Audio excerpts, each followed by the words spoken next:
L.O.S. Last of Sacrifice, Season 1, The Broken Oath, Episode 1, The Ring Awakens. 1,000 years had passed since the last sacrifice. The kingdoms had forgotten, the temples had fallen silent, the ancient truths had been buried beneath dust, war, and blood. And deep beneath the world, the ring waited, not sleeping, not dead, waiting. Far beyond the northern roads, where the mountains of Solinar met the frozen forests of Dawnfall, Paladin Elira rode alone through the snow. The storm had lasted 3 days. Her horse, Leor, struggled through the frozen path while the wind screamed across the cliffs like distant voices. Elira kept one hand on the reins and the other resting on the hilt of her sword. Dawnbreaker. The light no longer felt the same. For weeks now, every prayer inside the temples had felt weaker. The sacred flames burned unevenly. The priests whispered about omens. The old bells rang by themselves at night. And every dream ended with the same vision. A black ring, buried beneath stone, surrounded by 7 shadows.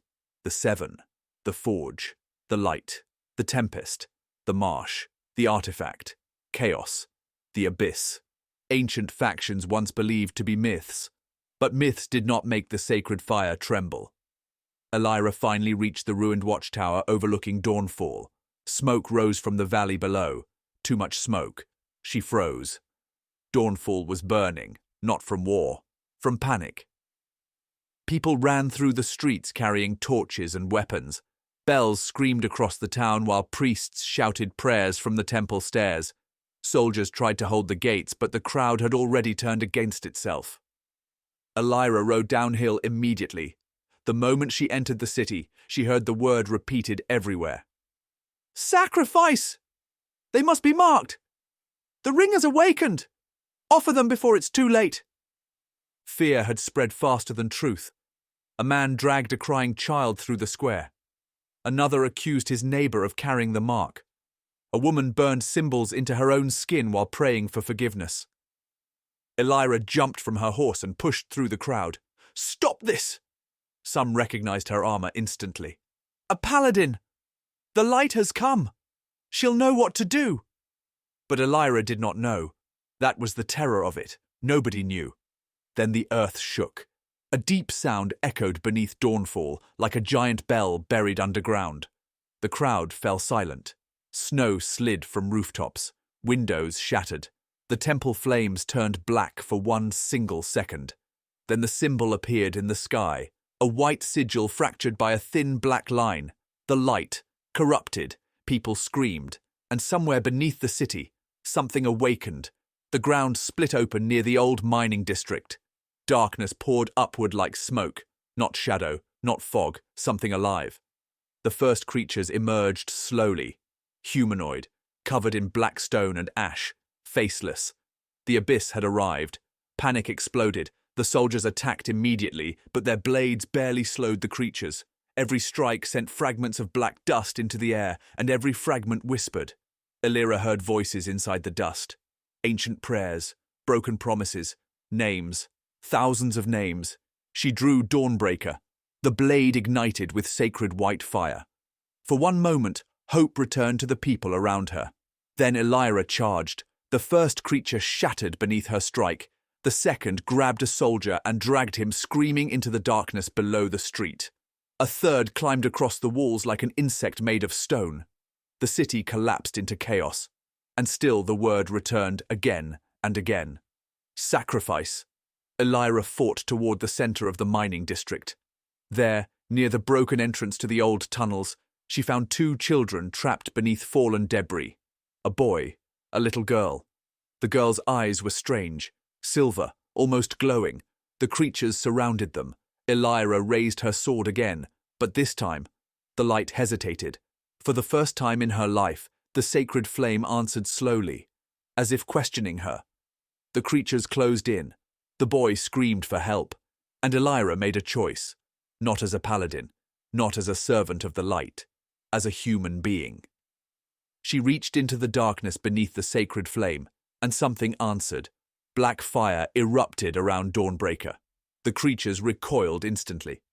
The sacred white flame twisted together with shadow. Elira struck once. The entire tunnel entrance exploded in light and darkness together. Silence followed. The creatures retreated into the cracks below the city.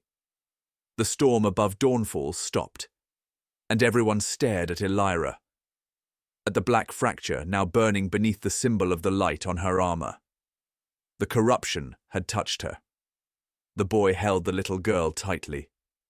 "What was that?" he whispered. Elira looked at the black fire fading from her blade. "I don't know." But deep beneath the ruined city, the ring heard her answer. Far away, under an ancient cathedral forgotten by history, stone doors slowly began to open.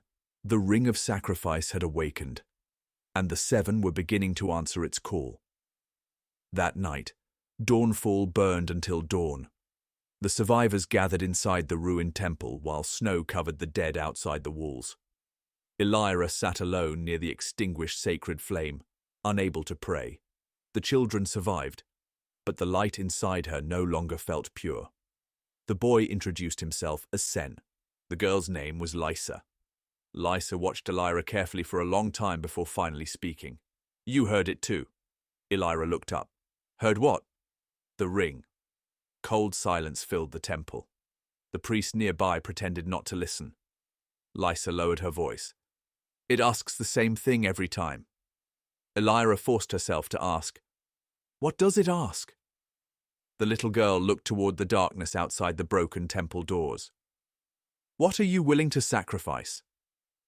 Those words followed Elira through the rest of the night. At sunrise, riders arrived from Valdorn carrying terrible news.